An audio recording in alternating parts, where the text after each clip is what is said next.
June 27 నుంచి అమరావతి కేంద్రంగా పాలన చేయడానికి ఆంధ్రప్రదేశ్ సర్కార్ కసరత్తు మొదలుపెట్టింది.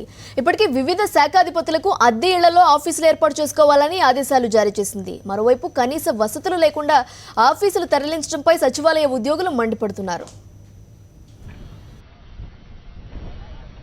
జూన్ 27 నుంచి ఆంధ్రప్రదేశ్ నూతన రాజధాని అమరావతి నుంచి కార్యాలయాలు పనిచేయాలని రాష్ట్ర ప్రభుత్వం స్పష్టం చేసింది. హైదరాబాద్ నుంచి ఆఫీసులను గుంటూరు, విజయవాడకు తరలించాలని స్పష్టం చేసింది. ఎంత ఖర్చైనా సరే అద్దెకు కార్యాలయాలు తీసుకోవాలని ఆదేశాలిచ్చింది. ఈ మేరకు రాష్ట్ర ప్రధాన కార్యదర్శి సత్యప్రకాష్ టక్కర్కు సర్క్యులర్ జారీ చేశారు. హైదరాబాద్లోని ఆఫీసుల్లో ఫర్నిచర్, పరికరాలతో పాటు ఉద్యోగులందరూ 27లోగా తరలి వెళ్లాల్సిందేనని సర్క్యులర్లో పేర్కొన్నారు. ప్రభుత్వ నిర్ణయం స్పష్టంగా సర్క్యులర్లో పేర్కొనడంతో ఉద్యోగుల్లో గుబులు మొదలైంది. వెలగపూడిలో నిర్మించిన తాత్కాలిక సచివాలయంలో కనీసం వస్తువులు కల్పించకుండా జూన్ 27 నుంచి అక్కడి నుంచి పనిచేయాలని ప్రభుత్వం సర్క్యులర్ జారీ చేయడమేంటని మండిపడుతున్నారు.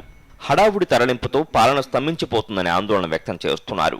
తమకు కావలసిన వారికి భారీ అద్దె చెల్లింపులు చేయడానికి ఈ హడావుడి తరలింపులని అనుమానం వ్యక్తం చేస్తున్నారు. ప్రభుత్వ పెద్దలకు బడా హోటళ్లు, ఉద్యోగులకు మాత్రం వస్తువులు కూడా లేకుండా రోడ్డుపాలు చేస్తారని ప్రశ్నిస్తున్నారు ఎంప్లాయీస్.